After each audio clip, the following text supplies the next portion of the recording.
Blog Talk Radio. Let everyone know that the regulars march for Lexington and Concord. The British are coming! Why is no one anywhere in the world telling you the truth and telling you to prepare?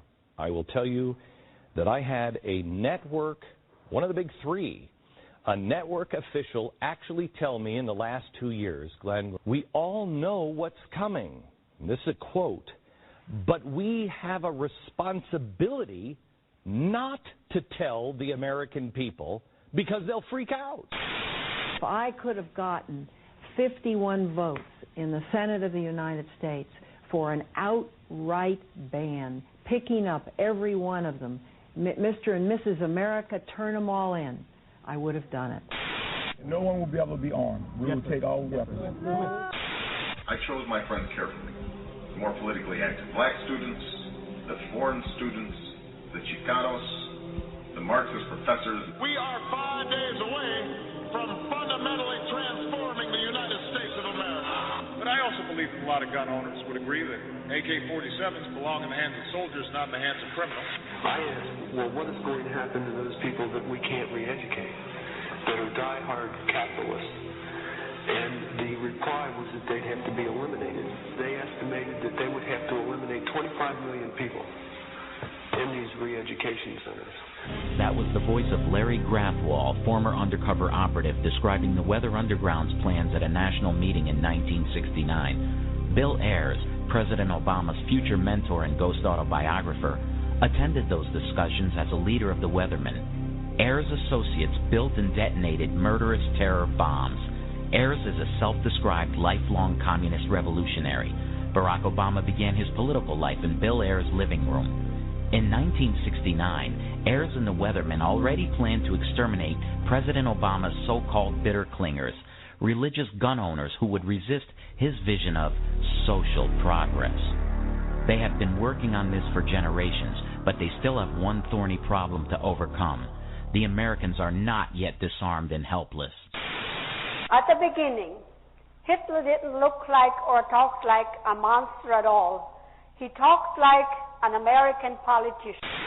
Stalin took the guns. Mao took the guns. Fidel Castro took the guns. Hugo Chavez took the guns. And I'm here to tell you, 1776 will commence again if you try to take our firearms. Doesn't matter how many lemmings you get out there on the street begging for them to have their guns taken. We will not relinquish them. Do you understand? In the long history of the world, only a few generations have been granted the role of defending freedom in its maximum hour of danger. You are that generation. This is your role. Freedom must be defended from the government that wants to take it away from us. The Robert Rule Show starts in 5, 4, 3, 2, 1, 0. Ladies and gentlemen, welcome to the Robert Rule Show. I'm your host, Robert Rule. Today is Sunday, August 17th, 2014. And it's been pretty cold lately. Past couple days, it was pretty cold. I do not see global warming in our future. All right, I want to get on with the headlines, but tonight we're going to be talking about a little bit of everything.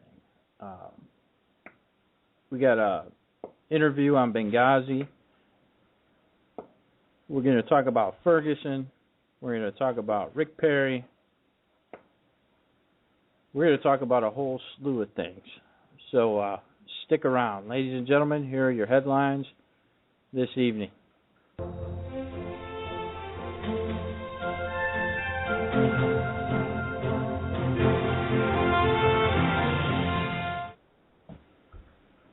Reporters tear gassed after leaving police-run press zone. So they have a press zone. Think about this. A press zone. What does the First Amendment guarantee? Anybody? Freedom of the press? What else? Let me read it to you. Congress shall make no law respecting an establishment of religion or prohibiting the free exercise thereof, or abridging the freedom of speech or of the press, or the right of the people to peaceably assemble and to petition the government for redress of grievances. Can anybody tell me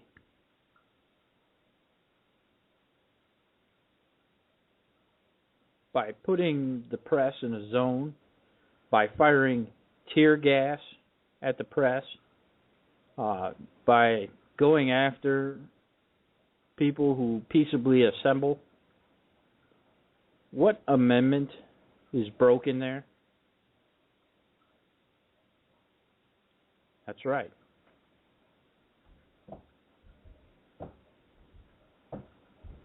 We're going to get into that. Kareem says, coming race war won't be about race. We're going to get into that. Hillary demands presidential suite in Vegas. I thought she was broke. Rand Paul heads to Guatemala to conduct charity eye surgeries. A lot of people see this as a photo op, as, drumming up business. Let me tell you something. Rand Paul's father, did a lot of charity work. He was a doctor. And Rand Paul does the same thing. It's not news. This is something that he often does. This is not the first time. And I'm sure he's going to be criticized since they're making headlines about it. Students required to wear heart rate monitors in gym class. It's not a bad idea. Students going back to Dubuque, Iowa, find it a little harder to slack off in the gym. Public middle school and high school students will have to wear heart rate monitors in gym class to make sure they are actually being physically active. It will be a large portion of their grade because we want to grade them on what they're actually doing in class, Dubuque School's Athletic and Wellness Director Amy Hawkins told ABC News. Teachers will use the information collected from the heart rate monitors to write report cards. Quote, it really takes the opinion on things, Hawkins says. It's not really, I think your kid is doing this and this in class. A lot of people might say this is all about Common Core. Well, maybe it is. When a kid visits the doctor, they put everything in their record too. See, what I told my kids from the time they started school, I said, listen, they are recording everything you do, everything you say, the people you hang out with. They're going to ask questions about me, about your mother, about your siblings, about your friends, all throughout your life. So you've got to walk a straight line. You've got to not get in trouble, because all of this, it's just like in that, what was that movie, Divergent. It's a good movie, at least the plot. But it's very much like that. They are going to start separating people into groups. They're going to find out what they're best at, their physical abilities. They're going to test for genes in the future. Women will be deciding their mate by their genes, their family history, history of their schooling. They already do it on SAT scores, how much money they have. You're looking at a crazy future. Some might argue with me. Some might say, well, that's good because, that's survival of the fittest. You want the good genes. So love, falling in love, and things like that will be a thing of the past. Think about that. Moving on. Eric Holder orders second autopsy for Ferguson teen's death. Feds taking a bigger role in the case. Witness conversation unknowingly captured at scenes. A game changer. Black Panthers lead a massive march. Protester carries wooden cross. All right, that's getting ridiculous. Convenience store owner, manager, terrified of being murdered. Unrest shows poverty grows fastest in the suburbs. In the suburbs?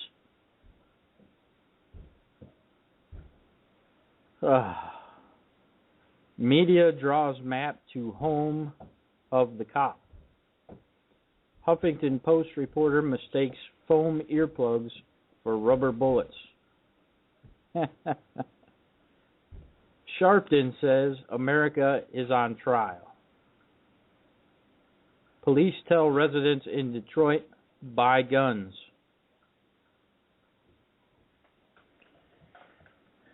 Perry fires back, says he would veto again. Texas chainsaw prosecution. Obama heads back to D.C. in rare vacation break. California's epic drought sets off crop failure alarms. Midwest farmers up to their ears in corn. It's probably GMO corn. Israeli wedding of Jew-Muslim draws protesters amid war tensions. So you can't have two different religions marrying each other? I don't understand. It's not like a giraffe and a dog. Poll says yes, rising for Scottish independence. Could lose royal family. Turtles top Stallone Schwarzenegger at box office.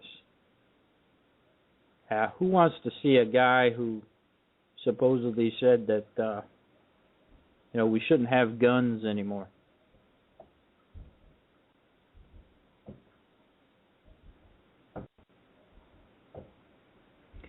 Sweet the press. Gregory got $4 million in hush money to leave NBC News. Woman climbs into an exhibit at the zoo, gets kicked in the face by a giraffe. That had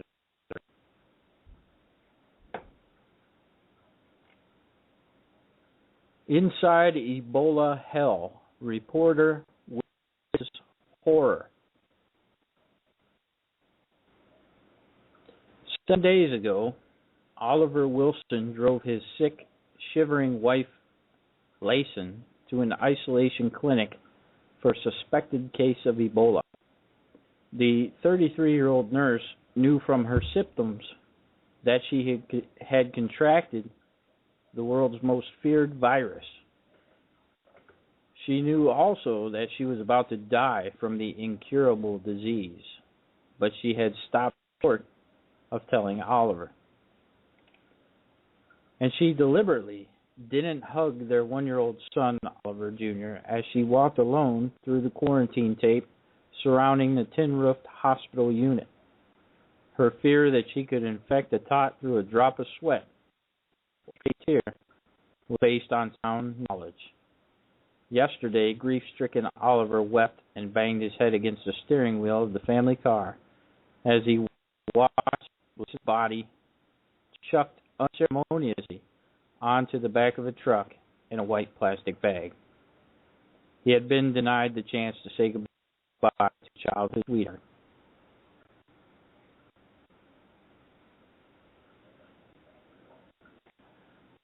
Reporter certainly has a way with words, unlike a News Herald reporter, and I want to get into that.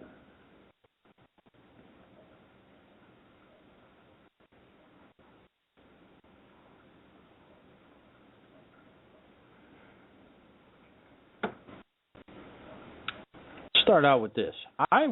This article was pointed out to me the other night. I have some inside information, I guess you could call it, although I hear it's public record. This is a story done by John Arthur Hutchison of the News Herald. And he covered politics and whatnot. He starts out by saying it's no secret many people were surprised when political newcomer Kimberly Laurie of Willoughby won the Republican nomination to run November 4th for Lake County Commissioner. No surprise? No surprise.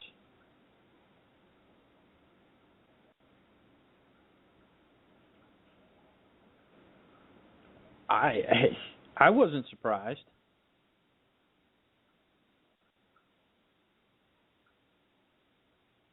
Laurie had never run for office before, but she waged a hard-working campaign to upstage two veteran elected officials to secure the nomination. Part of her primary campaign strategy was her unwavering support for the congressional candidacy of Bainbridge Township Republican Matt Lynch, who lost in a battle against incumbent U.S. Representative Dave Joyce. As a Lake County Liberty Coalition member, Laurie's political views are more on the conservative side of the Republican Party, and campaigning with Lynch likely helped her raise her name recognition as well. Often her political signs were planted side by side in Lake County with Lynch's. Do you think, John, that maybe that was because the people that supported Laurie also supported Matt Lynch? Do you think the two were out riding in a car together, putting up their signs? I love how he does this. He just kind of puts the two together. Despite this, Laurie did officially receive the Lake County... wait a minute. I think I went too far. Now that she won the nomination, there are some within the local GOP who just don't see eye to eye with her.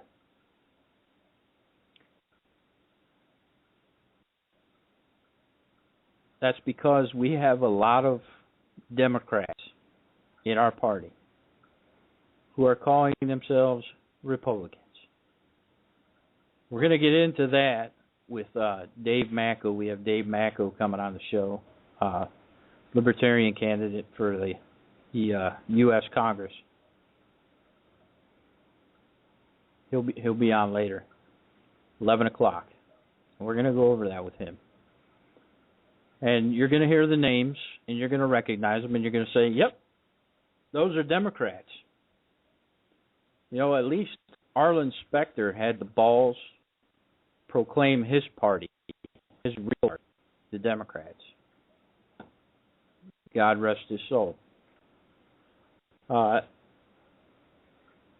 Despite this, he goes on to say, Laurie did officially receive Lake County Republican Party's endorsement last month for her commissioner campaign, as did each of the other candidates who were nominated in other races by Republican primary voters to be on the ballot this fall.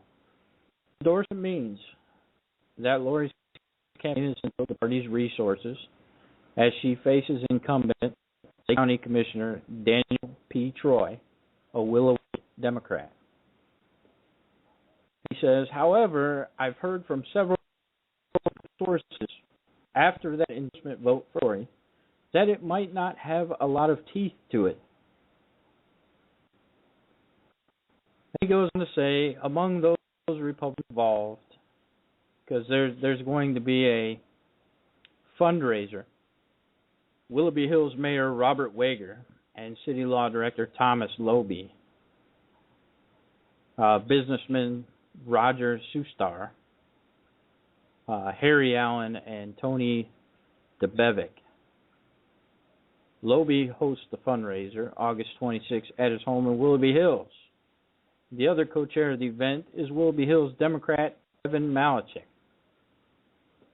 who tried to run against my friend John Plechnik, I believe, and was defeated. It was a nasty campaign. They said that John killed a baby bald eagle, which absolutely was not true. So when you get into politics, ladies and gentlemen, you hear some crazy stuff. People will say all kinds of things to the public to make you look bad. So when you accept the role to run for public office, these dirty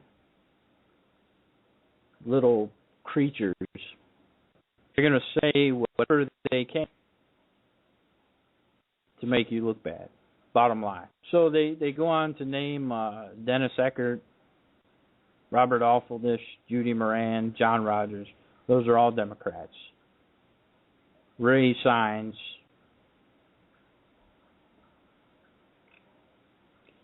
And then at the end of this Kim Laurie bashing party that the author has, he says, so what do endorsements really mean? Well, allow me to educate you, John Arthur Hutchison. The endorsement comes from committee members. These committee members are elected in their neighborhoods, which is a precinct is about 2 to 5 streets. They're elected by their neighbors to represent their neighbors. There's probably about, I don't know how many precincts, maybe 40, 50 precincts. Those people who represent their little neighborhood, they get together, they write the party platform, which I have to tell you, Lake County has by far one of the best Republican platforms that I've seen.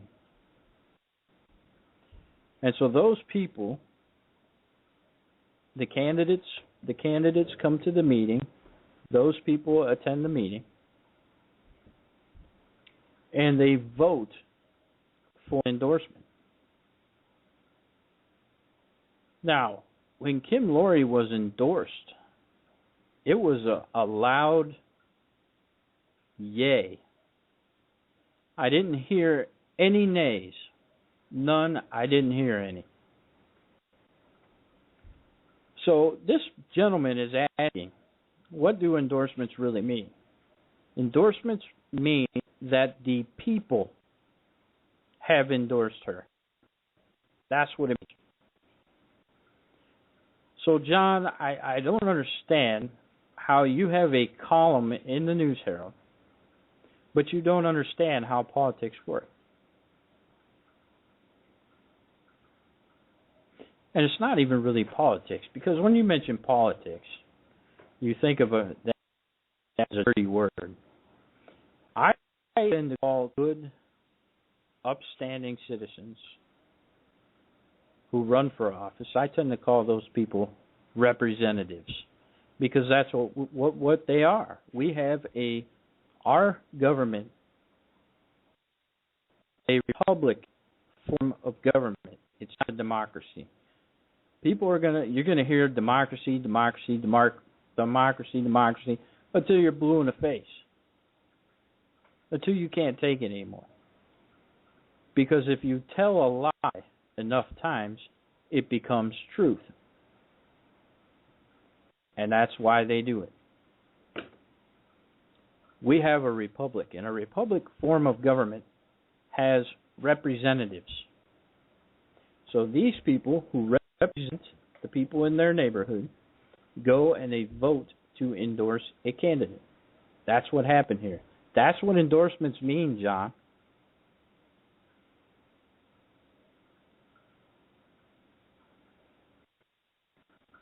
And then he says, but it does provide candidates with the opportunity to tout who is behind them on the campaign literature and advertisements. In a time where voter apathy has become more of a regular occurrence, he's right there. And endorsement can sometimes be one small thing that tips the scale for someone casting a ballot. Well, yeah, John, I mean, if you've got Democrats dressed as Republicans and they get involved in corruption, that looks bad in public. And that's what's going on. And I commented on this story yesterday, but I have not seen my comment. And my comment is this.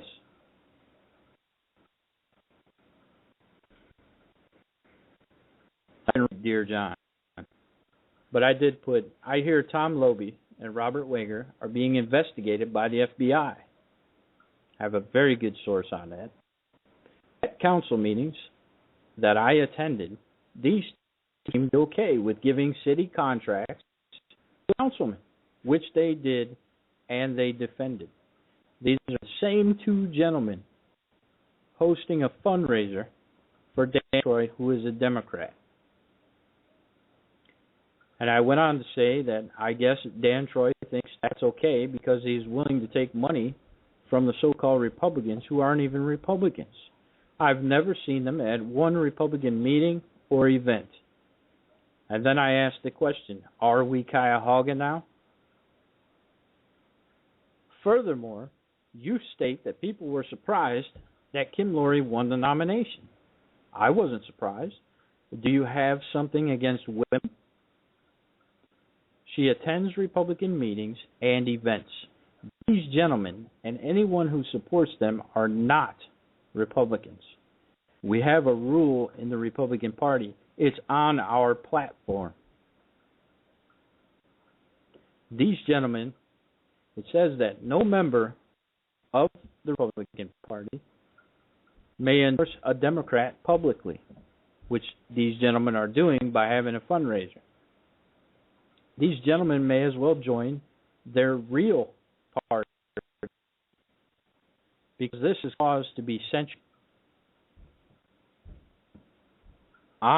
We do not put up with any form of corruption in our party. So, I had a hard time finding the article. I actually had to have the person who introduced it to me send me the link because they had buried it so far on the website. But it did come out in print. So all of the voters saw it. So these Democrats and rhinos, which is Republican in name only, got to put their literature out early with the help of this reporter. This is in very poor taste, News Herald.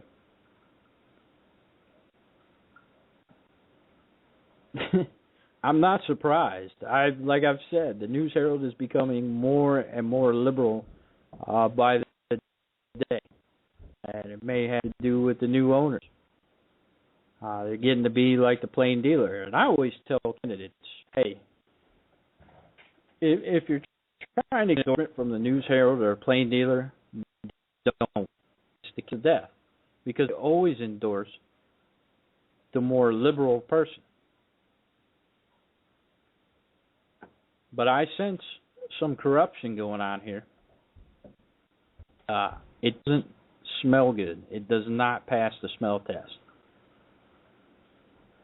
Moving on.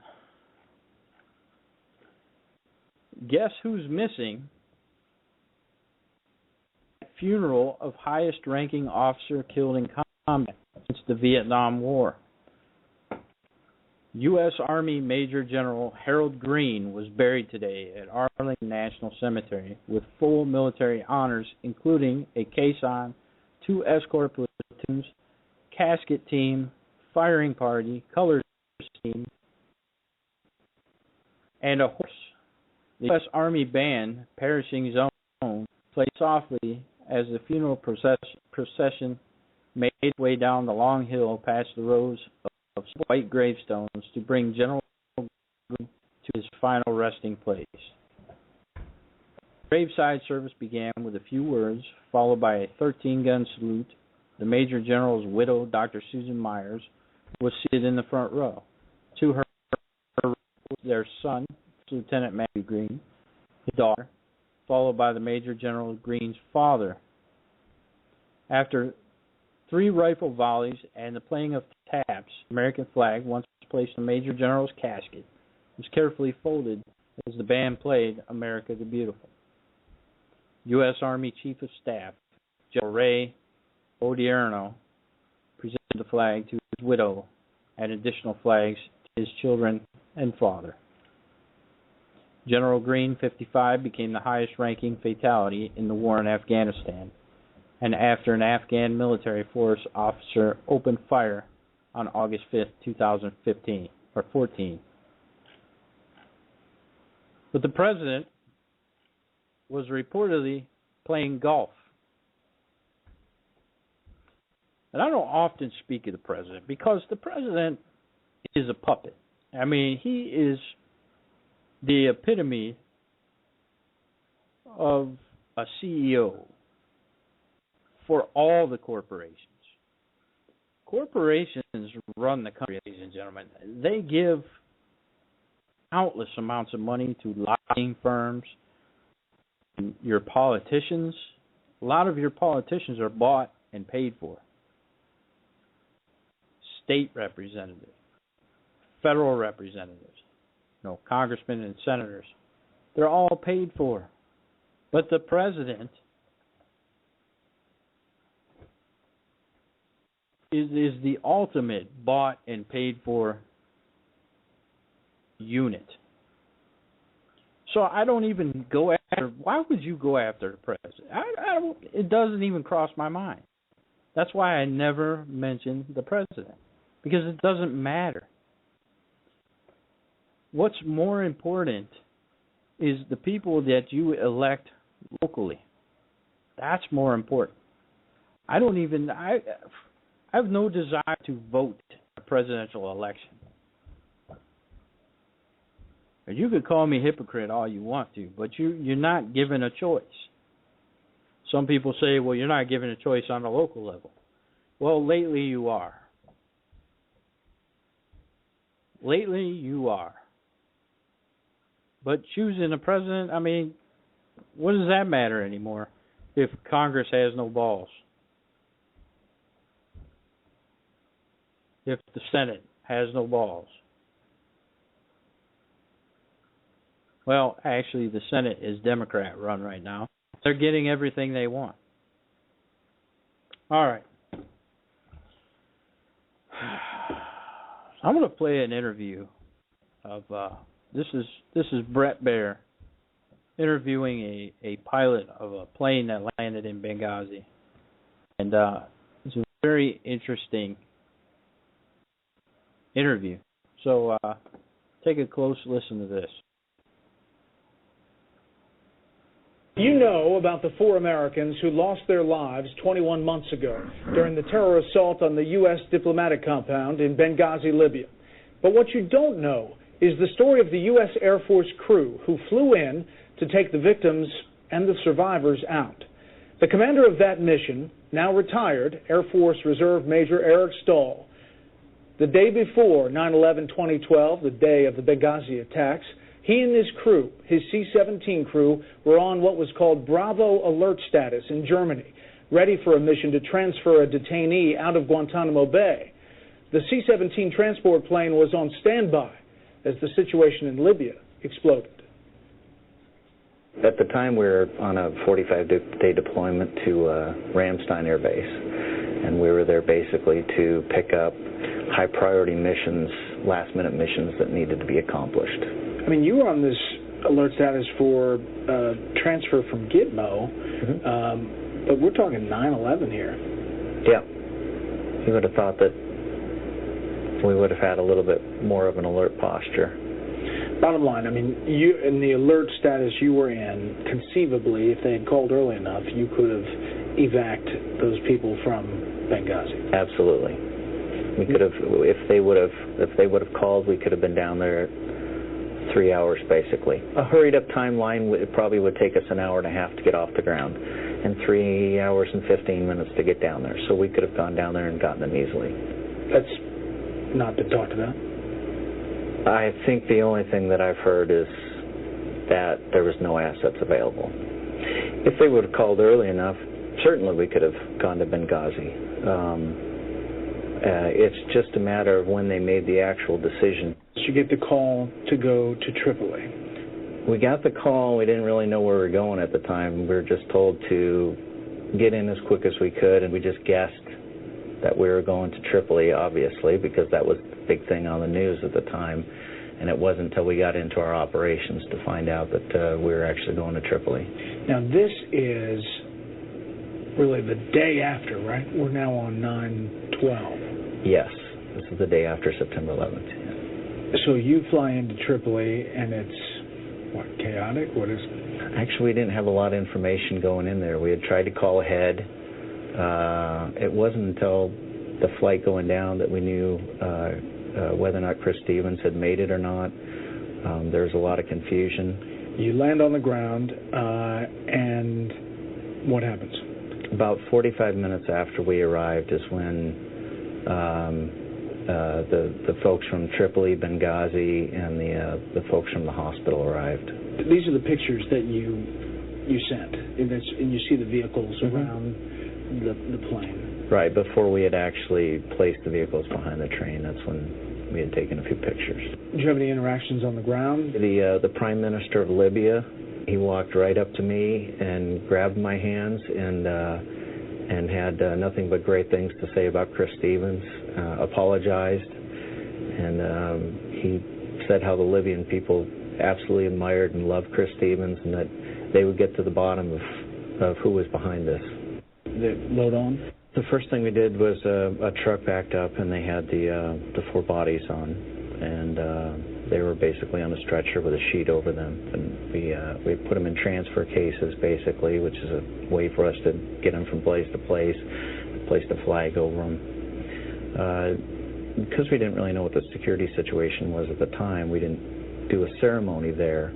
Who else is on the plane? We had 2 ambulatory folks that were wounded. We had 33 that walked on that were from the embassy and the Benghazi staff. And then the 4. And then the 4 bodies, yes. You land at Ramstein, and you have that ceremony. Yes. The CIA folks were absolutely adamant about making sure that we had a ceremony. The entire embassy staff came out there, and there wasn't a dry eye in the back of the plane. I mean, it was kind of surreal going in, and it kind of hit us on the way back to Ramstein, what had just occurred and how big it actually was. You've done the ceremony. Are these guys being interviewed? They were taken away from the airplane. The U.S. ambassador to Germany met us when we landed, and they took them away because he wanted to debrief them that night. So they do a debrief with the U.S. ambassador in Germany. And they told you they also talked to the FBI and Homeland Security. That's in the first. Yeah. I saw them the next morning and knew that stuff was going on. So now we're talking 9/13. Yes. You spent time with them there because they're still there. You're there, and talked with them. Yes. What did they tell you? I think the biggest thing that hit me, even the next morning after we all got up from what had happened, was I remember looking at a couple of them and asking them, what's up with the videotape thing? Everybody keeps talking about that this has to do with the videotape, and they just shrugged and said, I have no idea. They were puzzled by the video. It's one of the things that I said to a couple of the guys. I said, do you guys understand what's going on in the press, what they're saying? And one guy just looked at me and goes, I have no idea. Like they were completely perplexed. Like they knew that this was a full-scale attack from while it was going on. And the reports about the video were, they had some kind of a spontaneous uprising was confusing them because they had mortars, AK-47s, and RPGs. Because they knew right away. They knew during the attack that it was who was doing the attacking. And they told you that? Yes.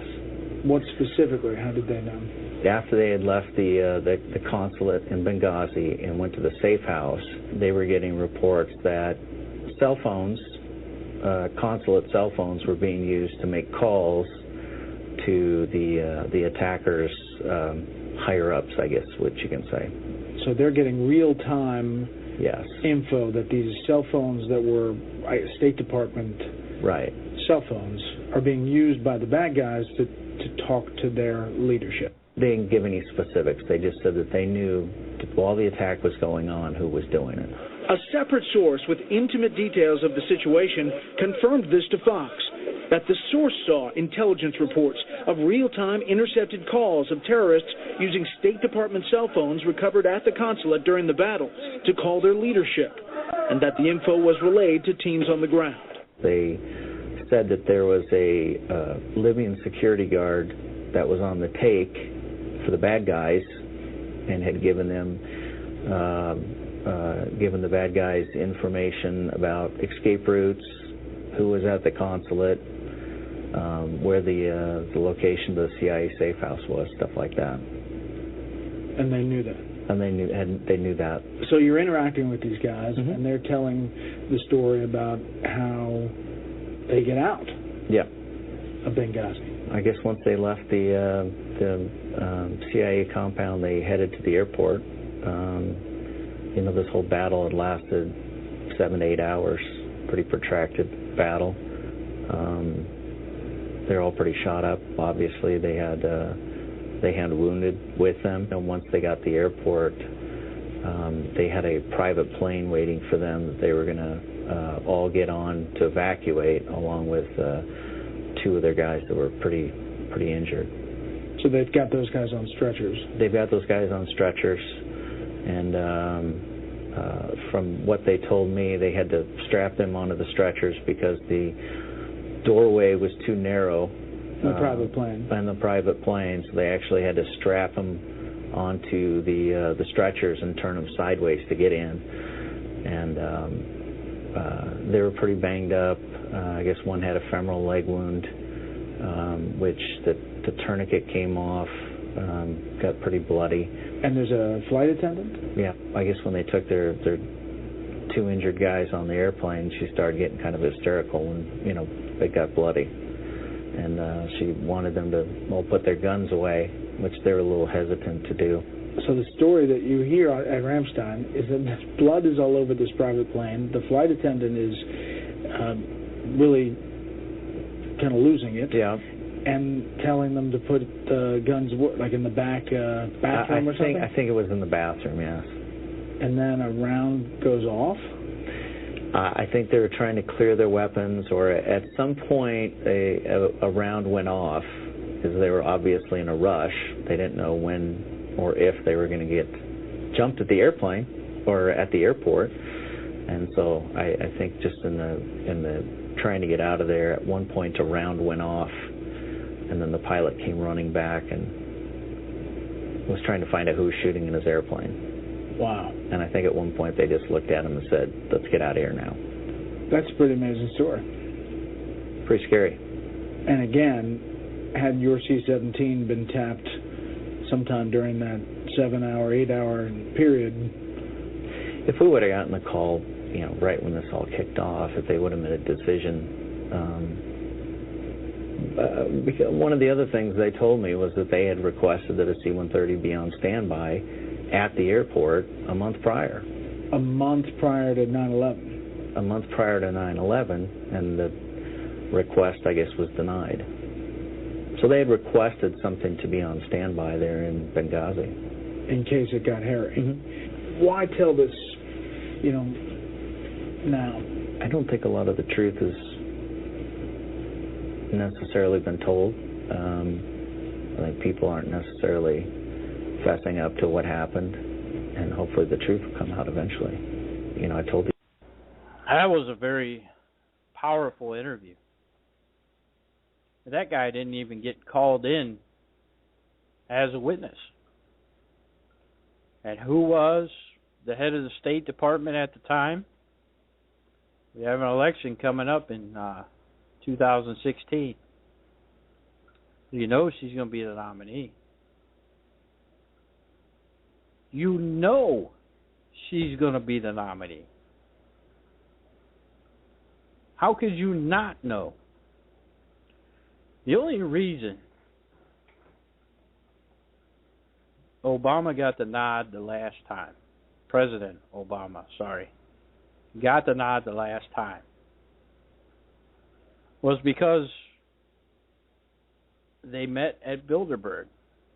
Their puppet masters decided who the candidate was going to be. And I can only imagine the conversation in the room. And everybody thinks Bilderberg doesn't exist. No, Bilderberg doesn't exist. Listen, the reporters got on the plane. They thought President Obama was going to be on the plane. He wasn't. The plane took off. The reporters were asking, where's he at? Where's he at? In Virginia, that same day, that same evening, Bilderberg was meeting at the hotel. Infowars.com covered it.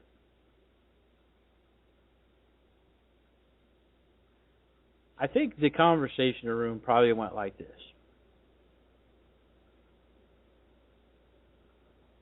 You know, if we elect a black president,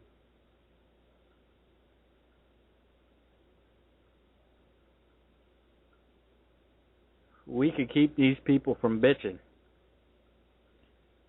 And we can start our race war. Because, let me get into this, ladies and gentlemen, after the break.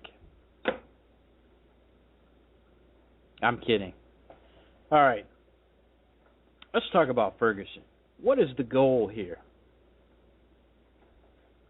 First of all, let's look at what happened. A black teenager, 18 years old. I still consider him a young man. And I'll say it. I don't give a damn what you think about me. I still consider him a young man. My son is 19. I still consider him a very young man. Stupid, don't know what they want to do with their life. They're sowing their oats. They're, hanging with their friends. They don't know what they want to do yet.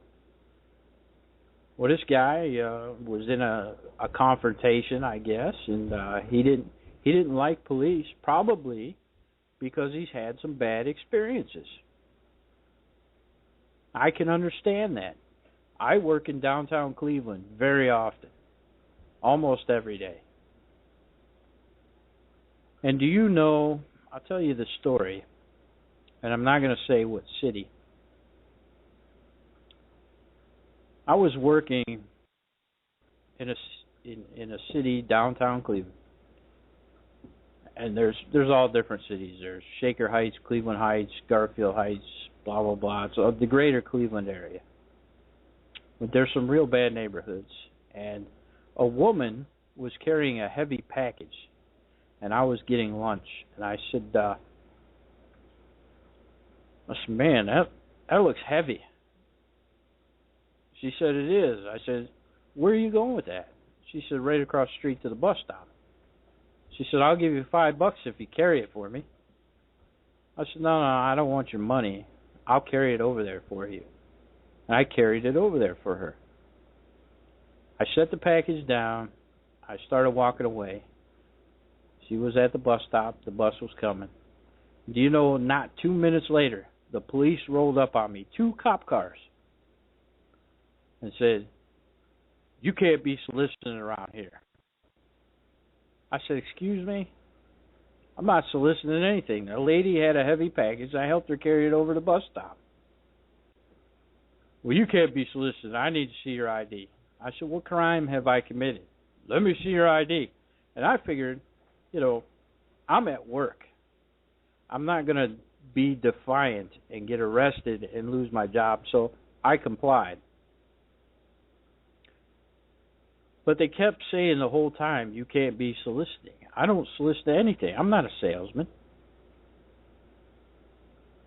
But you could see the mentality and how they treat people.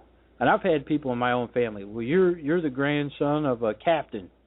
You shouldn't be talking about police like that. Listen.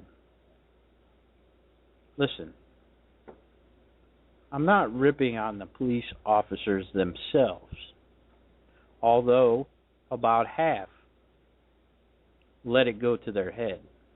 I have some friends that are cops, and I tell you, they're good people. And I would probably never see them doing what these people are doing.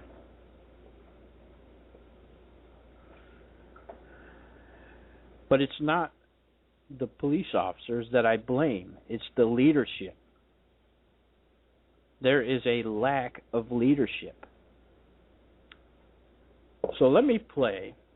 I'm going to play a couple clips here. We got Dave Macko coming up at 11. We'll probably go a little further than 11. But so Dave, if you're listening, forgive me if I go over a little bit.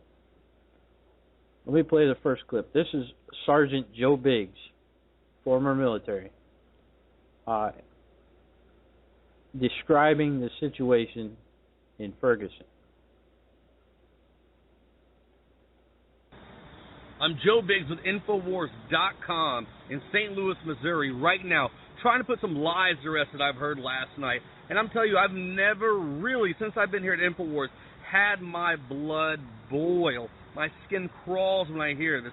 To hear CNN, to hear Fox, to hear MSNBC, NBC, ABC, all these guys just completely lie to the American people. I hate that. I only came in to do this job to do one thing, to tell the truth, to be a part of an organization that actually gives you facts about what's happening. And last night, these guys let down the American people like they always do. CNN is now the coward news network because they cannot get outside their little box and do their job. They need to go back to school and learn how to do it because they can't perform their job at all. They're reporting that no tear gas was shot into the crowd. I was out there. Jakari's eyes were swollen up. He couldn't even see. I've never seen him like that before. He had to move away and get away. My eyes are burning. I was sitting there filming as long as I could. As we're running and being chased by MRAPs, with the police pointing sniper rifles on our backs, I'm getting a text from Dew saying, hey, CNN's reporting that no tear gas was shot whatsoever. It was only smoke grenades. That is ridiculous. It's CS gas. It's a gas that is banned by U.S. military to use against enemy combatants in foreign countries. So why are they using it on our country? That last mile, I had to run 5 miles outside around the neighborhood to be able to get back to the free speech zone that the police officers set up for us. Once I got there, the only thing that was on my mind is I had to find that CNN guy who was spreading lies. I could not stand it. I got there and I was like, hey, you are a coward. You are lying to the people. How can you sit back here behind the police as they converge on the protesters and report about anything knowledgeable? You weren't even there. You watch from the backside while the police that we already know have lied to us, the ones who were out here Wednesday, the one that the president actually came out and said, hey, they can't be out there anymore. We need to get the state troopers in there. We need to stop harassing the media. They brought those guys back in again Saturday night. It was lies. They were just spreading lies to the media in their little sheep holding area. And I went over there and I said, hey, you're lying. You're done. You're just ridiculous. You're out of your mind. You do not know how to do your job. You see my eyes that are swollen? I was like, hey, sir, that's from the tear gas. Do you know what tear gas is? That's CS gas. We found canisters. Come on. What is coming? All right. So you heard it. They're using tear gas. I've been tear gassed before right here in America. As a matter of fact, it was Geneva on a Lake. There was a race war in Geneva on a Lake. You probably never heard of it. I was at a pool hall. I was probably 15, 16 years old. And a bunch of black people came down to Geneva on a Lake and started causing trouble. And the locals fought back.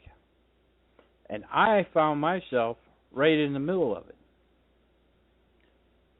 And the police came and launched tear gas. And if you've ever been hit by tear gas, let me tell you, your mucus just runs out of your nose. It's in your throat. You can't breathe. You're spitting up stuff. It's coming out of your nose. Your eyes are watering. It's horrible. So I've been in a race war, a miniature skirmish. I've been in it, and I was attacked. And of course, I'm going to fight back. I'm not just going to stand there and take it. This is what they're trying to do, though, ladies and gentlemen. They want to divide and conquer. We've been telling you for a long time that this is coming. That's why they're teaching this stuff in the schools. They're teaching that white people own black people. But they're not teaching you that black people own black people. They're not teaching you that in the suburbs, in at least in Cleveland, there's more black people than there are white people that are living very, very well. I go into their homes. I see it. They've got money out the wazoo, and the news would have you believe that they're poor. The news would have them believe that they're poor. But people are waking up. A lot of people are waking up. They know that this just isn't true. And they're trying to create a divide between black people and white people. And they're trying to create war. They're using white cops. And they're turning them into monsters. But they're not really the problem. It's the people, it's their bosses, the people in charge of them, who are the problem. And they're Democrats, mostly. But not even so much Democrat. I don't even want to chastise Democrats so much. It's the socialists. They want control. They want power. Who's going to give them that power? And oppressed people will give them that power. And if they create that illusion that these people are oppressed, they will flock to these people and give them even more power. Listen to Al Sharpton. Listen to this guy. Actually, let me play a clip from the Lisp lady, Melissa Harris Perry. They all these fruitcakes have three names. I'm just so tired of it. Here it is. Here's Melissa Harris Perry. Let's see. Listen to this. All the people she's naming off, in the background, it's all black men. Well, white people are killed by cops all the time, too, every day. But that's not the narrative. The narrative is, it's the black man against the white man. That's the narrative. So pay attention here. In the past decade alone, January 24th, 2004, unarmed. November 25th, 2006, Sean Bell, Queens, New York, unarmed. January 1, 2009, Oscar Grant, Oakland, California, unarmed. January 29th, 2010, Aaron Campbell, Portland, Oregon, unarmed. July 18th, 2011, Alonzo Ashley, Denver, Colorado, unarmed. March 7th, 2012, Wendell Allen, New Orleans, Louisiana, unarmed. September 14th, 2013, Jonathan Farrell, Charlotte, North Carolina, unarmed.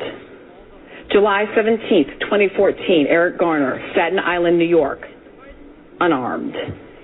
August 9th, 2014, Michael Brown, Ferguson, Missouri, unarmed. In the past decade alone, these men and hundreds of others have lost their lives to police. Local police report to the FBI killing at least 400 people a year. From 2006 to 2012, a white police officer killed a black person at least twice a week in this country. Which brings us back to Ferguson, Missouri, where, according to a report in the Daily Beast, in 2009, police officers charged a man for property damage because he bled on their uniforms while they arrested him and allegedly beat him bloody. All right, ladies and gentlemen, that's BSNBC, also known as MSNBC. They are doing what they're told. There's a narrative. Just like, listen, wag the dog. You ever seen that? There's a narrative here. They have to create a divide between blacks and whites. Why? You're asking, why are they doing it? Well, we told you not so far back what Homeland Security is for. That they are building a national police force. They're going to do away with the city police force, and if you think that this city, Ferguson, if you think this is bad, these people have recourse. Okay? If an officer arrests you and violates your constitutional rights, you have recourse. In this case, I don't know what happened. Nobody knows what happened for sure. All we have right now are witness accounts. Now, somebody asked me the other day, a black man who actually called himself a black hillbilly. We get along great. We got to talking about Ferguson. And he said, what do you think about it? I said, well, I don't have enough really to have an opinion. But here's why I did know this. So this guy is caught on camera pushing people around, blah, blah, blah. Okay, obviously he's got a chip on his shoulder. Then we have the eyewitness accounts who say he put his hands in the air. Okay? If that's the case, even though he was pushing somebody around, that does not give the police the right to shoot. The man agreed. I said, however, we're missing a point here. The police fired tear gas at reporters. There was a camera crew. You can go out and see the video on YouTube. A camera crew, all set up with lights and everything. The police fired tear gas right at them and then came in with their AR-15s. That's a violation of the First Amendment. That's what we're not paying attention to, and that's what we ought to be paying attention to, black people and white people alike. We're all Americans. We're all in this together. When you see police violate the First Amendment, we know they signed into law the NDAA, which takes away your 4th, 5th, and 6th Amendment, pretty much. Takes away all your rights, because once you lose the right to a trial, an attorney, and a jury of your peers, you've lost all your rights. It's rendition. They can come and take you right up snatch you up off the street, and nobody ever hear from you again. We're missing the bigger point here. They are taking your rights. Forget about the black and white crap. Let's focus on our rights being taken. Because once you lose them, you're not going to get them back. Do I got a problem with guns? Yeah, I got a problem with guns. I'm uncomfortable when people point guns at me. But I believe in the Second Amendment. I believe it's everyone's right to carry. I don't think you need a background check. There's crazy people everywhere. Listen to this lady. Before I play the Sharpton clip, I want you to listen to this crazy nut job. Let me find it. These people walk among us. Where is this crazy you-know-what at? Right here.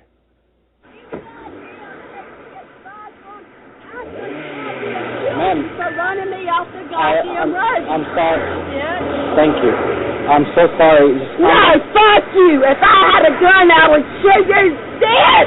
Give me your goddamn phone. Give me your phone. Ma'am. Give me your goddamn phone. Ma'am. Give me your I'm gonna goddamn kill your kids and your mother. I've got people that'll do it. You watch. You motherfucker. It's Alaska. I'm gonna run you down. I'm gonna goddamn run you. Get out. Ma'am, calm down. No. You fucking calm down. I'm learning how to goddamn drive. I'm sorry, I did not see you. Fucking Muslim. Thank you. I'm going to get out of the radio. Calm down, ma'am. Ma'am, please relax. It's not... Relax? Relax, I'm sorry. I did not see you. Just relax. You better open up your goddamn eyes and learn how to drive, you fucking Muslim. You are a Muslim, aren't you? Yes, ma'am, proud. Goddamn you it. You blow up school bus children, you goddamn son of a nigger-loving atheist bitch. Get out of me. I'm sorry for you that you're full of hatred. Why are you I'm full of hatred for people that are too goddamn stupid to know how to drive. Ma'am, it was an accident. It was an accident. Get on my squad. Get out there and let them run over. Get out. Get out on the road and let them run over. Ma'am, God bless you. All right? God bless me. Watch your mama tomorrow. I'm sorry? Watch your mama tomorrow morning, son of a bitch. My mom passed away. Are you your father? My family passed away. Right. Just letting them off. Get off of me. I'm not on you. I'm just trying to calm you down. I can't start my car once you get the fuck off away from me. Just relax, please. Take a minute. Just take a minute. Don't be so full of hatred. Just please calm down and relax. You goddamn tell me. You almost fucking killed me. What is my... bastard. You stupid ass bastard. Ma'am. I'm gonna goddamn kill you. Ma'am. I'm gonna goddamn kill you. Are you crazy? Fucking watch me. Have you lost your mind? I'm gonna run over your... Yeah, these people walk among us. These people, let me tell you who these people are. I know people like this. My stepmother's family is just like this. They go to church every week. I'm sure this lady does too. And this is not, I'm not ripping on the religious people out there. I'm just saying, these people go to church. They are sitting beside you in the pews. Remember I told you about the SWAT team? I'm never going to forget that. These people, let me tell you about these people. This guy, my stepmother's brother,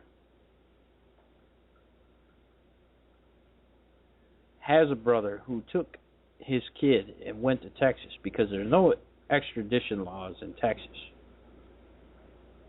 Took his kid to Texas. There was nothing the courts up here could do. He raped his daughter every day. And do you know what that family said? You're not going to tell anybody. You're not going to the cops. You're going to forget about it. None of them ever told a soul.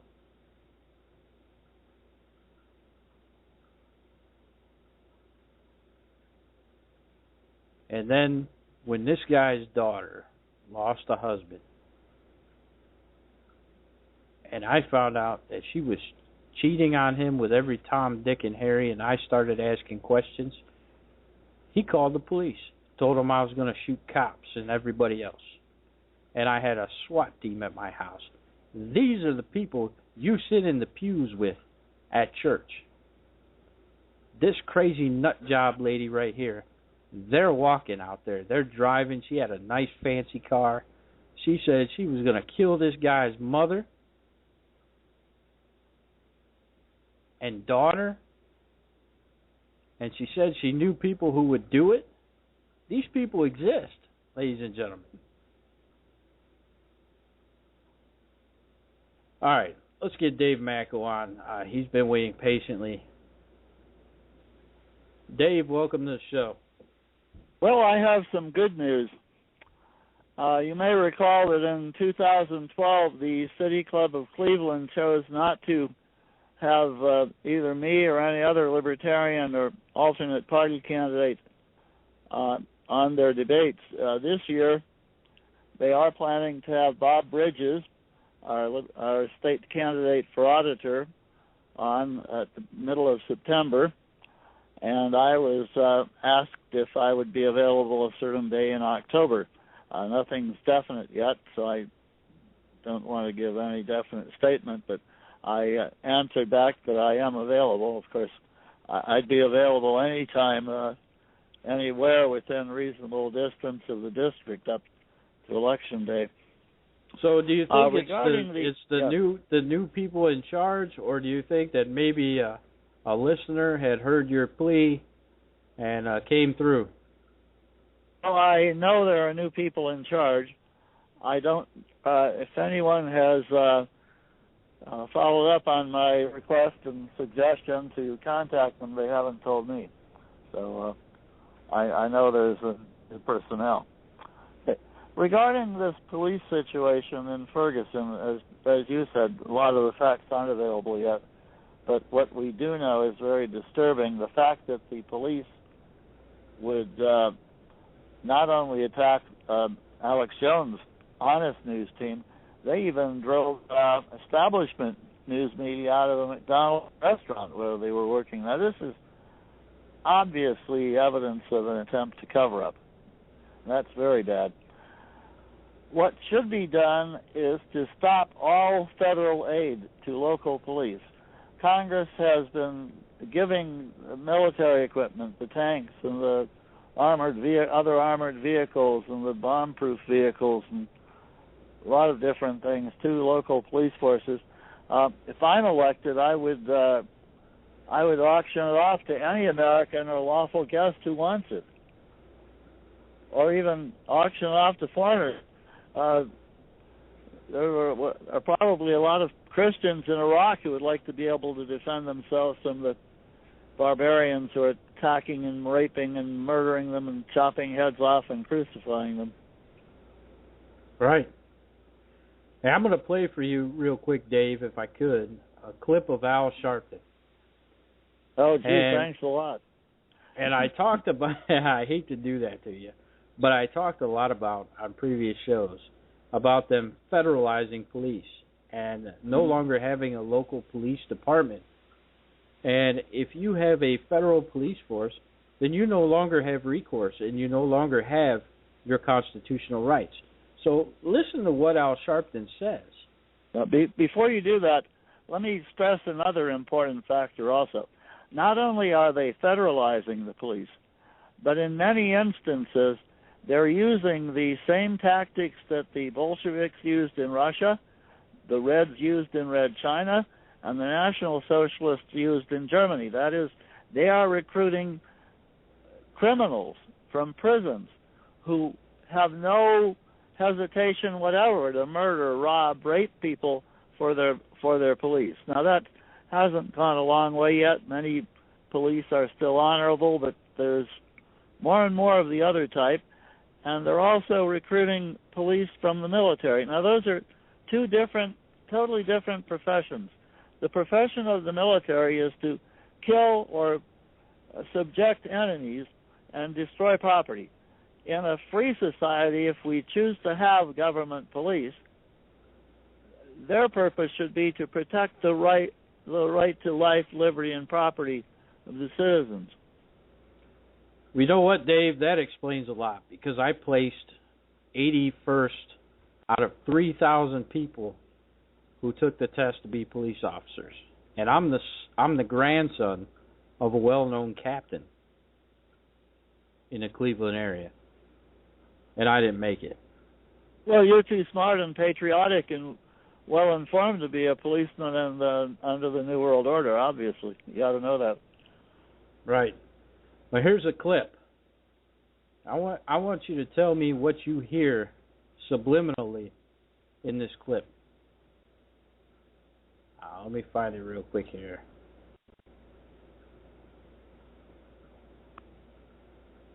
There it is. The debate is how the rights of people are dealt with by the state. Ferguson and Michael Brown Jr. will be a defining moment on how this country deals with policing and the rights of its citizens to redress how police behave in this country. While this mother and this father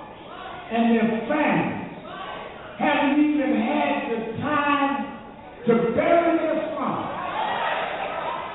The police chief would release a tape trying to disparage his name while his mama's still weeping, while the family hasn't even made him the rest. How can the young folk of the city believe in a system that would try to spit on the name and character of a young man who hasn't even been there? We need to go to Congress after they come back from break. We're going to call a day we'll announce it May 2nd. We're going to have our arms up, rally and march in D.C. to demand federal legislation around policing, how we get police and communities to work together. Well, if you didn't understand that, he basically said he wants to get the federal government involved in policing. Well, he's done that himself. He was an FBI snitch. And he's never apologized for using a lying negress named Tawana Brawley to slander a man and ruin the man's life. I don't remember the name of the victim. Sharpton was eventually sued for that and was assessed a fine for it, but as far as I know, he's never paid anything. He's scum. This man is scum. He's a racist scum who wants to support Obama's effort to start a civil war. Right. Oh, and I hate to criticize you, since I am very happy that you have me on your show very often, but you did make an extremist statement that I'm sure you can't document and prove. I heard you say twice you called Obama president.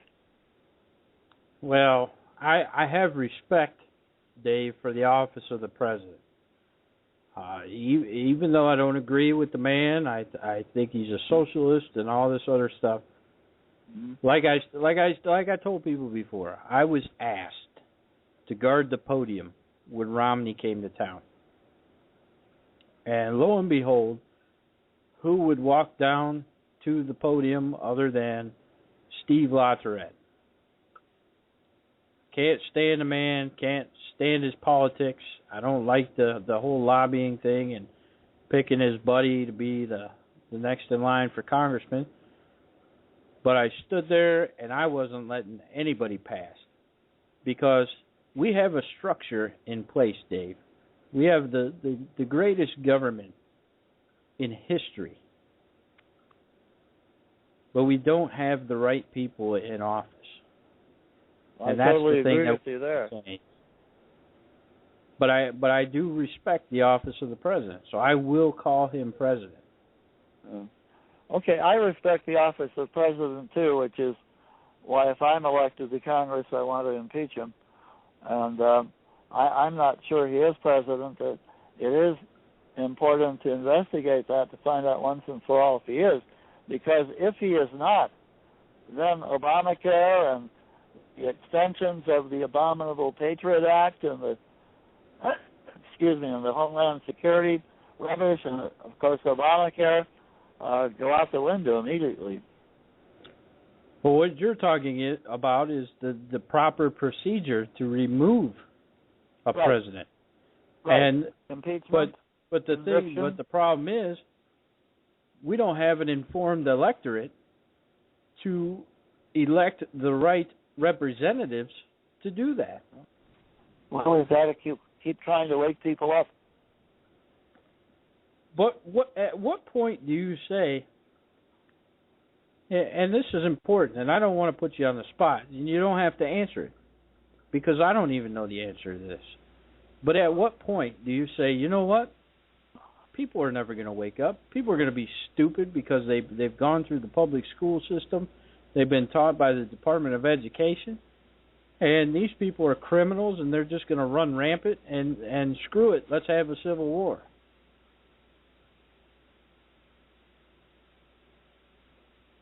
Elections, and I know they can corrupt the elections when the votes are close. If the votes aren't close, it's much harder. as long as we have the semblance of elections, I want to try to avoid a civil war. Of course, if they come for our guns and try to put us into a FEMA camp, that means they're trying to kill us. At that point, the only logical, rational thing to do is to start is to respond to their civil war. A civil war would have great damage. It often leads to even more government, and the American people are much less well informed than they were at the time of the American Revolution. So that's my answer. I want to try to avoid it, but on the other hand, the demographics are not improving for white people as far as the Civil War is concerned. If it has to come, it would be better to have it come now than in 10 or 20 years. I'm 72, right. So... Pardon? I said right. I'm 72, and so I'm not sure how much I could do in that area, but I don't want to go to a FEMA camp. I'd prefer to help the eugenics situation by trying to take as many of them with me as I could, if they attack first. So what we have with the clash between black people and white people, they're definitely starting a race war, and that puts me in harm's way when I try to do my job every day. But because I don't see white people all day long, I deal with mainly black folks. And I tell you, I've met a lot of really nice people. But these people are pushing race wars. They're putting us against each other. Obama has set back race relations 50 years. And these people aren't helping. And I think things like this are orchestrated. I think that the shooting actually happened because the police are taught, take no prisoners.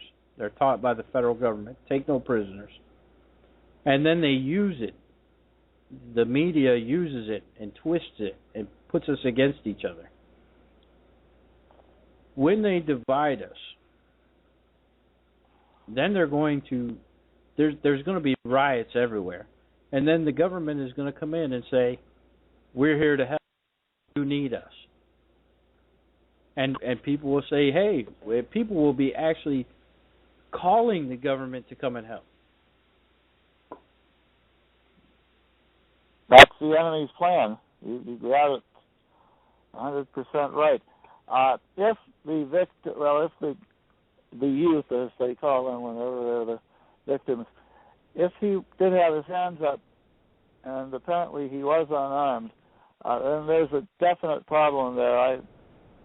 I could not support the police in that instance. The John Birch Society used to have a program and a slogan, support your local police, and about 10 years ago I suggested to a JBS coordinator that we needed to change that slogan to support your local police as long as they support the Constitution. And when my suggestion was not heeded, I haven't used any more support your local police bumper stickers since then, and I don't intend to, because they're not really local now anymore, fully local. So, Dave, I only have one other subject really to talk about tonight, and that's Rick Perry's indictment. Do you think it could be because, Rick Perry had played ball for so long, and then when he met Ron Paul, we started to see a lot of changes? What do you make of all that? Well, he's also put troops on the border, his National Guard, to stop the invasion. I was listening to Alex Jones' analysis of this issue just yesterday, I believe it was. Alex Jones is no friend of Rick Perry. Perry has done a lot of bad things, as you know. But right. Alex Jones says, and I tend to agree, this is a total frame-up. The governors of every state and the President of the United States have the right to veto bills. In the Texas case, they have the line item veto. Now, I have very mixed feelings about that definitely shouldn't be given to the president, who has too much power already, even if we had a lawful constitutional one. But this is obviously a frame-up. Perry was trying to get rid of some crazy drunken female who was the district attorney for Travis County. Somewhat very similar to that female you were had broadcasting a few minutes ago. This woman should have no authority to put anyone in jail, to prosecute anyone. She's a crazy drunk female. Who knows if she was having some female problem? Well, we won't discuss that, even though it's 11:30. But no, Perry is right on this, and they were going after him because of something he did, which is good. Well, just like they did with Dinesh D'Souza. The problem is there are so many crazy laws to attack people with that almost anything can be misconstrued and twisted into being a crime. You were mentioning whether this is planned. Well, I think everything is planned. There's a splendid old joke I heard many, many years ago. It was about a Catholic girls' school near Notre Dame University during Roosevelt's War. And the reason I like this particular joke is it offends almost everybody.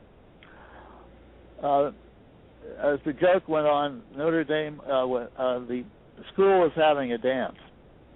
And on the day of the dance, the Mother Superior discovered that Notre Dame was having a football game that night, so that she would need 30 escorts for her girls. So she calls up a nearby army base and she explains her predicament. And she ends her conversation by requesting that, since it is a Catholic girls' school, she wanted to make sure that all the escorts would be Christians. About 30 minutes before the game, there's a knock at the door, and she opens it, and standing at the door are 30 black GIs. And their leader, Corporal Jones, salutes smartly, and he says, "Corporal Jones, reporting for duty, ma'am." Now, back then, Americans had different attitudes that some of the young people hearing this story won't understand totally, but the Mother Superior's response was total shock. She inhales several cubic feet of air and finally composes herself, and she says to the good corporal, "My good man, there must be some mistake."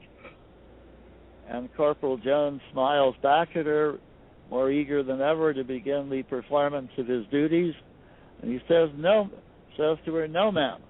Captain Goldberg don't never make no mistake." I don't think anything that's happening to us is a mistake. I think everything's planned. These people, if they're smart enough to get out of bed every morning and get dressed, tie their shoes, they can't say they don't know what they're doing. And regarding Obama being a puppet, I'm not going to call him president. I don't care. We have a disagreement there. Regarding Obama being a puppet, yes. But until we do something to cut the strings of the puppets, the puppets will be allowed to commit worse and worse atrocities.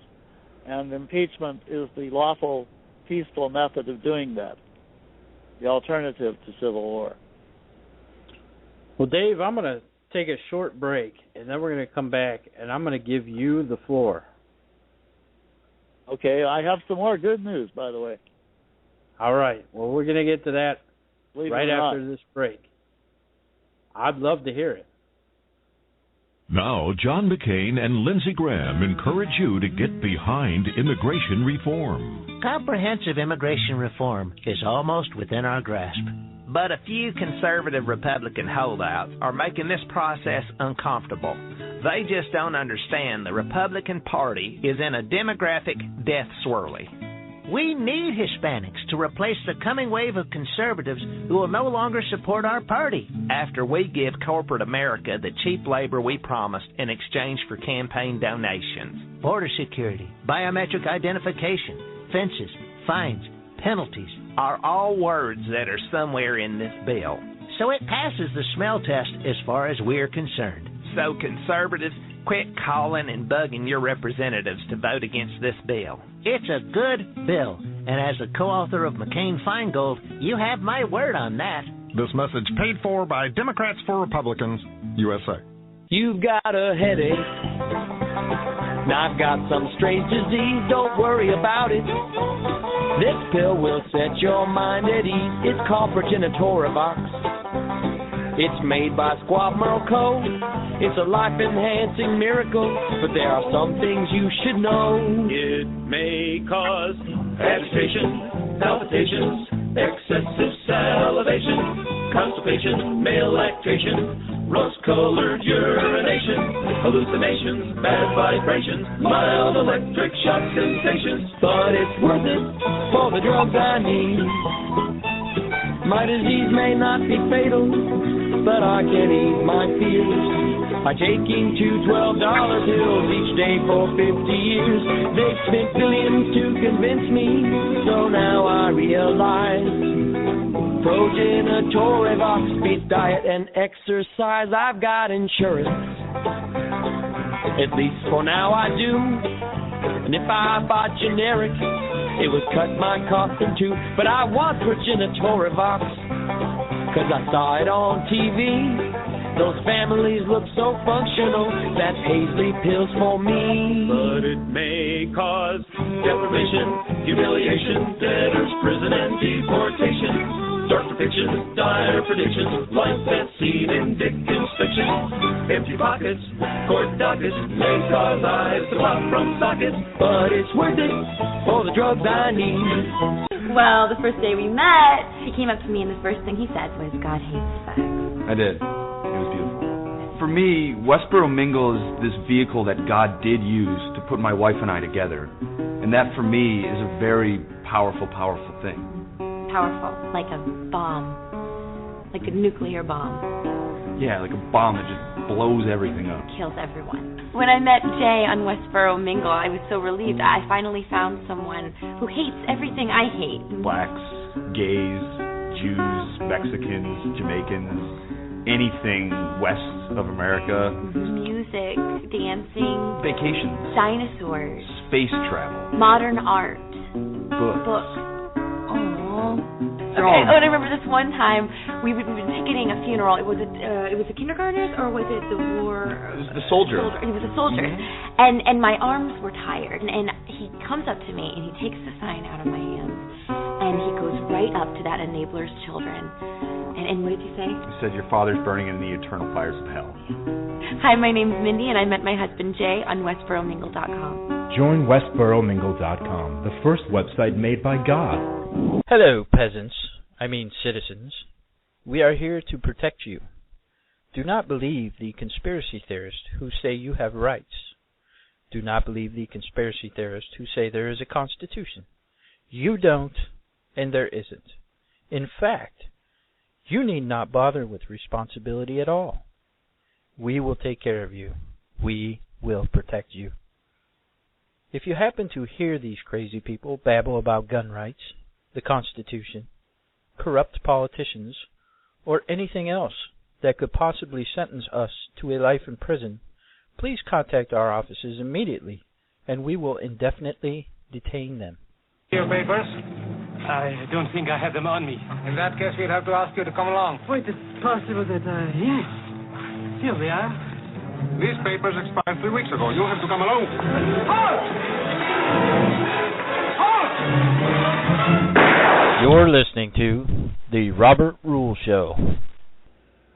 Let me ask you something, Dave. If this police officer would have shot an unarmed white man, would all this chaos be going on in Ferguson right now? Probably not.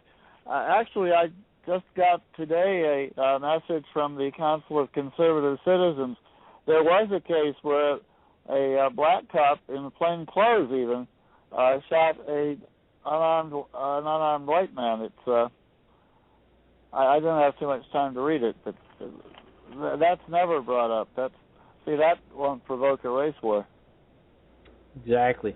All right, Dave, I'm giving you the floor. We got about 20 minutes left, so it's all yours. Okay. Andover, Ohio, is located on Route 6, just before it crosses Pontotoning Reservoir into Pennsylvania. Several years ago, the Andover Tea Party received publicity when their fascist city fathers tried to get them to have a $1 million bond before they could exercise their God-given constitutionally guaranteed rights of freedom of assembly and freedom of speech. They beat the case. This year, on September 13th, the Andover Tea Party will hold its annual Freedom Rally. September 13th also is the Saturday just before the September 17th, which is the anniversary of the writing of the Constitution of the United States, before it was presented to the American people. Also, the 200th anniversary of the Battle of Fort McHenry. I will be speaking on behalf of my candidacy as Libertarian candidate for Congress in District 14. And if anyone wants to know more about me, of course, the best way to do that is to go to www.mackoforliberty.org. That's MackoForLiberty.org. And if you wish to participate in the campaign in any way, whether financial donation or helping pass out literature or getting signs or bumper stickers, please contact me. So that's 1 o'clock to 4 o'clock, Saturday, September 13th. Now, about 45 minutes away from there, southeast in Pennsylvania, there will be a Constitution event from 11 a.m. to sunset. That will be at Brandy Springs Park at 103 William T. Wardle Drive in Mercer, Pennsylvania, Route 158 off South Shenango Street. Among the speakers there will be Michael Badnarik, the Libertarian candidate for president 10 years ago in 2004. And that is a treat. As far as I'm concerned, next to having the opportunity to hear Patrick Henry or Thomas Jefferson, hearing Michael Badnarik is really, really good. He will also be holding a Constitution class the following day, September 14th, that he is charging 4 ounces of silver for that, and you get a free autographed copy of his book, Good to be King. Badnarik is famous for many, many things. Among them is saying that a free speech zone is anywhere he's standing. Amen. Am I still on? Yeah, very good man. Very good man. So also I believe I will be on the City Club this year. For those of you who want to see how I did in 2008, you can go to YouTube and type in City Club Macko. I think I did very well, but I'm not totally objective about these things. The issue of the police state in Ferguson, Missouri is important. Missouri is also the state a few years ago, if you recall, where their fusion center, the unholy alliance between the local and state governments and the FedGov through the Department of Homeland Security, issued orders to their henchmen that if you were a supporter of Ron Paul or Bob Barr or Chuck Baldwin or other patriots, or if you believed in the Constitution, especially the Second Amendment, you were to be viewed as a possible terrorist. Now, they claim they changed that policy, but to be honest about it, I really don't believe them. Other matters we can go into, we're still looking at World War III apparently coming up. The powers that be, or the insiders, or the international banksters, or whatever you want to call them, they're not only heating up the Middle East, but they're heating up the situation between Ukraine and Russia, where, quote, our, unquote, State Department spent $5 billion to overthrow the lawfully elected Ukrainian government and replace it with the current gang, which apparently wants to go to war with Russia. Now, the Ukraine was grossly mistreated when the communists ruled Russia. So I can understand why some of them might still be angry, remembering what happened to their grandparents or parents and such. But World War III is not something we should look forward to. World War III is something we should do all we can to avoid, especially since all wars lead to the loss of, all wars except the Revolution and our Revolution and the Texas Revolution generally lead to loss of liberty. They generally lead to more government control. I propose that we should bring all of our troops home from all foreign countries tomorrow morning. This can be done by 218 members of the House of Representatives, because the Constitution gives the House of Representatives the right to initiate all spending bills. If we had a Congress with any courage, with any manhood, or womanhood for that matter, all the 218 members of the House of Representatives would have to do is to state in the next budget the only money to be spent for troops abroad is to bring them home as safely and quickly as possible. And this should get way too complicated for me. Pardon? This should get way too complicated for me.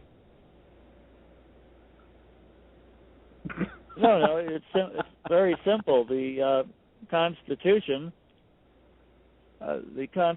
authorizes the House of Representatives to initiate all spending bills. We just don't spend on troops abroad except to bring them home. Though what's complicated about that? I know it's almost midnight. That's not complicated at all. That was Obama saying that. Oh, well, he should be impeached for war crimes, among other things. If it's too complicated for him, that's another reason to impeach him. You know what I think I'm going to do on my next show? I really want to get that compilation of you at the City Club, the last time you were invited, and play that on the show.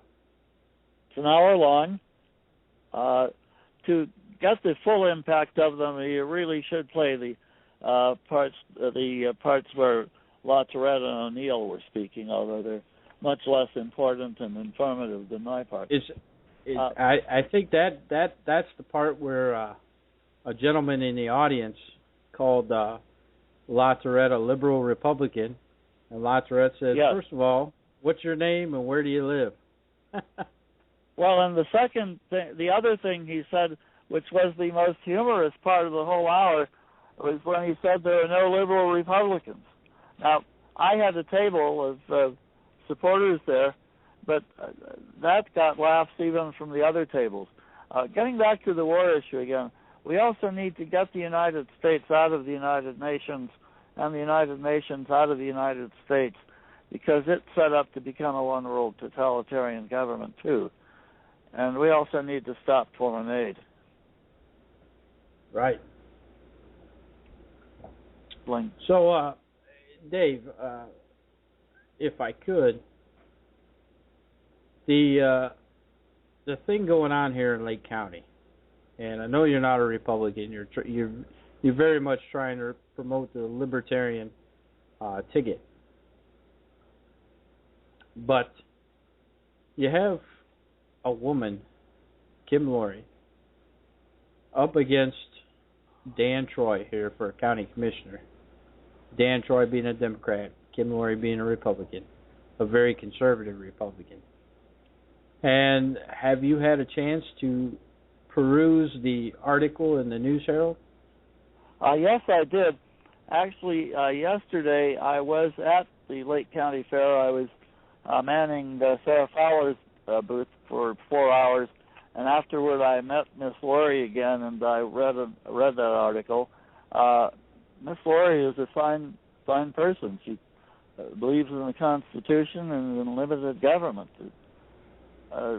Just the kind of Republican that the Rhino leadership or the Rockefeller Republican leadership, as we used to call it 40 and 50 years ago, goes and stabs in the back because the leadership, the corrupt leadership of the Republican Party, hates conservatives and constitutionalists much more than it hates the Democrat socialists. And again, right. my offer to you is still good. God bless you and everyone in the Republican Party who's been fighting for 60 years to try to turn it into a patriotic, constitutional, God-fearing organization. But if you do finally give up on that, you do have another home, and it's called the Libertarian Party. Well, I tell you, if I ever run for office, Dave, you and every other libertarian is invited.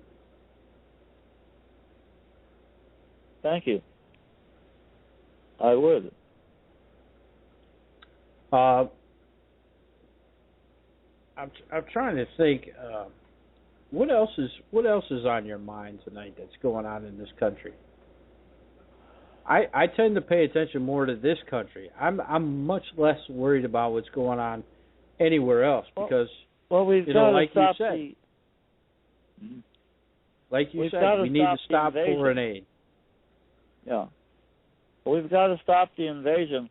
I was on.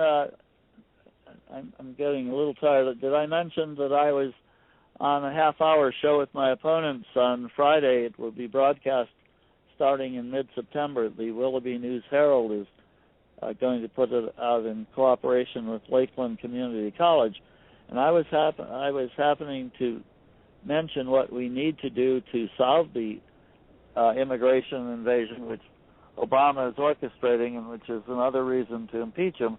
And I mentioned how well President Eisenhower's program of 1954 worked, and to rid the country of the 2 million illegal aliens who were here then.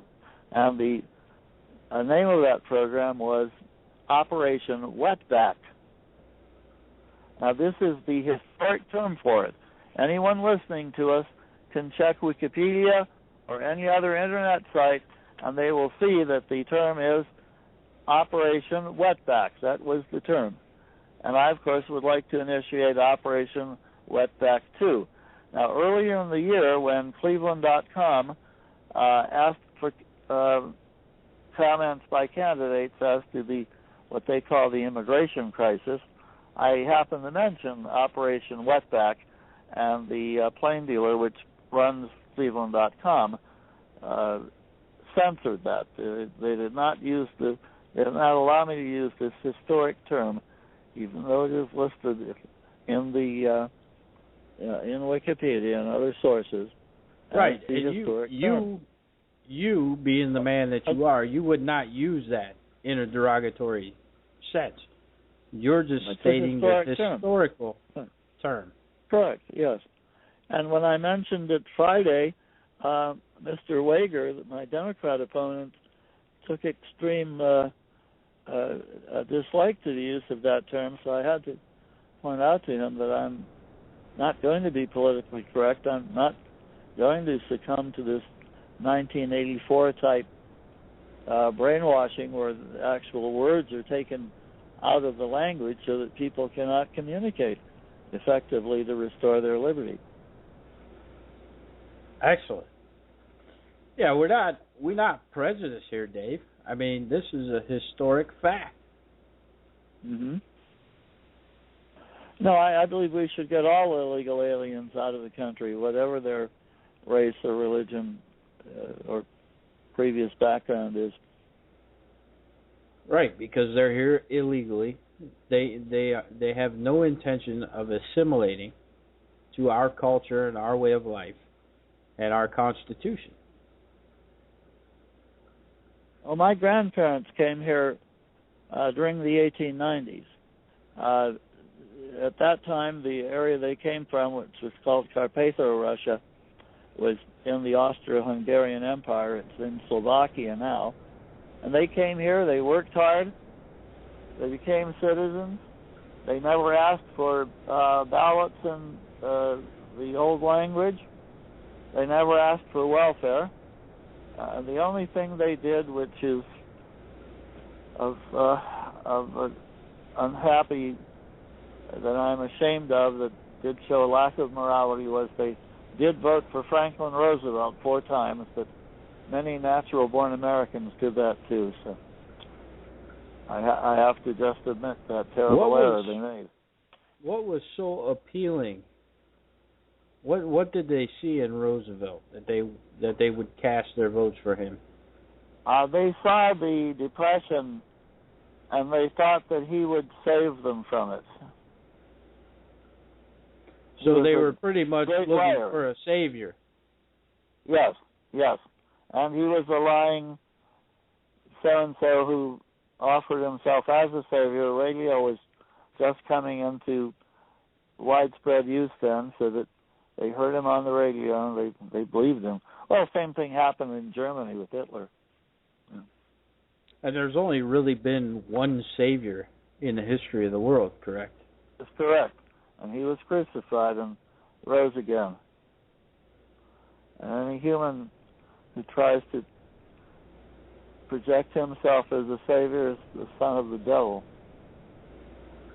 Amen. Another reason to impeach Obama.